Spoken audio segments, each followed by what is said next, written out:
If someone closes their eyes and thinks about Ohio in the 1970s, they can still smell the steel mills, still hear the roar of a Friday night stadium, still feel what it meant to live in a place that built America with its bare hands. This was not California. This was not New York. This was the backbone. And in the 1970s, that backbone was beginning to bend.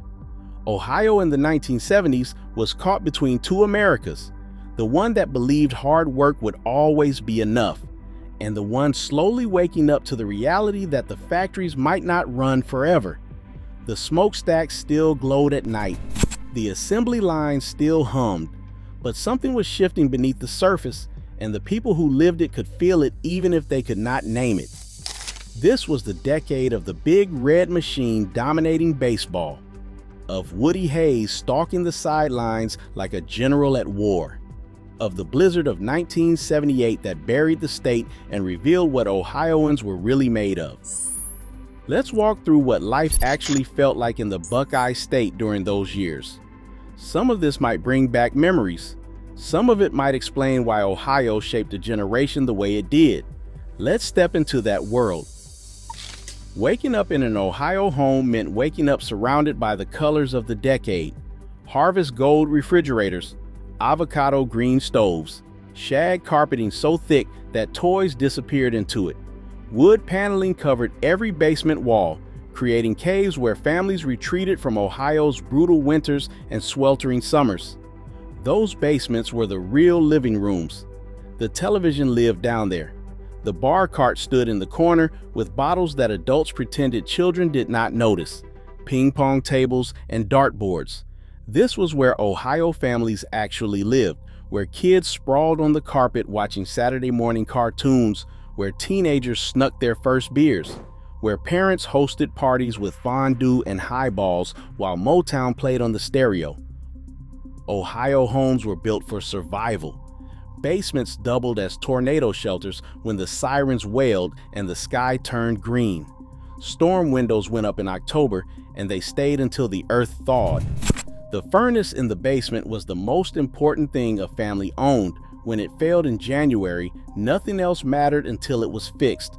A family could afford all of this on a single factory income. That was the Ohio promise. A good job at the steel mill or the auto plant meant a mortgage, a car in the driveway, and a vacation to Cedar Point every summer. Ohio was not glamorous, but Ohio was secure. At least it felt that way. The car in that driveway was almost certainly American-made, probably built right there in Ohio. Chevrolets and Fords and Chryslers. Station wagons with fake wood paneling hauled families to church on Sunday and to grandma's house for holidays. These cars were boats on wheels, with bench seats that fit 3 across. Kids tumbled around in the back without seat belts. 8 tracks played the Eagles or Fleetwood Mac as the Ohio flatlands rolled past the windows. Winter driving was its own skill. Snow tires went on before Thanksgiving. Bags of sand lived in the trunk for weight and traction. Mornings meant scraping ice off windshields with numb fingers while the engine struggled to turn over in sub-zero cold. Getting stuck in snow was not a question of if, but when. Neighbors pushed each other out. Strangers stopped to help. That was just what people did. 1973 changed everything. The oil crisis hit, and suddenly gas prices doubled. Lines stretched around blocks. Stations ran dry. Ohioans who commuted 30 minutes to factory jobs faced impossible choices. Ohio had no subways and no buses worth mentioning. Everything required driving, and driving required gas that was not there. Before we continue with what made Ohio truly special in this era, if you are enjoying this look back at how Americans really lived, consider subscribing. There are so many more decades and places to explore together. If there was a religion in Ohio, it was played on grass and ice. Sports were not entertainment. Sports were identity. The Cincinnati Reds were building something legendary. The big red machine rolled through the National League like nothing baseball had seen before. Johnny Bench was behind the plate. Pete Rose dove headfirst into bases. Joe Morgan and Tony Perez drove in runs. When they won back-to-back World Series in 1975 and 1976, Ohio celebrated like the whole state had won something personal, because it had. But nothing compared to Ohio State football. Nothing. Woody Hayes was not a coach. He was a force of nature, a man who punched opposing players and quoted Emerson in the same breath. Saturdays in autumn were sacred. Families gathered around televisions. Students packed the horseshoe in Columbus. The rivalry with Michigan was not sports, it was war. Actual hatred passed down from father to son. Beating Michigan meant the season was a success no matter what else happened. Friday nights belonged to high school football. Small towns that barely appeared on maps would empty entirely to watch the local team. The marching band, the cheerleaders, breath visible in the cold October air. Fathers who had played on the same field 20 years earlier now watching their sons. These games were where communities came together, where everyone knew everyone, where Ohio was most itself. Cleveland had given the world rock and roll, and in the 1970s, WMMS kept that legacy alive. The station played album rock before anyone else, broke bands that would become legends. Ohio heard new music first. The Ohio players brought funk from Dayton to the national stage. Devo emerged from Akron with something so strange and new that nobody knew what to call it.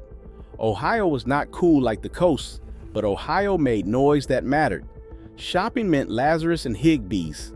Department stores where families dressed up just to browse. Elevators with operators, staff who remembered your name. The new malls were spreading across suburbs, offering everything under one roof. In a state where winter could trap you inside for days, climate-controlled shopping felt like a miracle. But beneath all of this, something was happening that would change Ohio forever. The steel mills that had run for generations started cutting shifts. Youngstown, which had built its entire identity around steel, began hearing whispers of closures.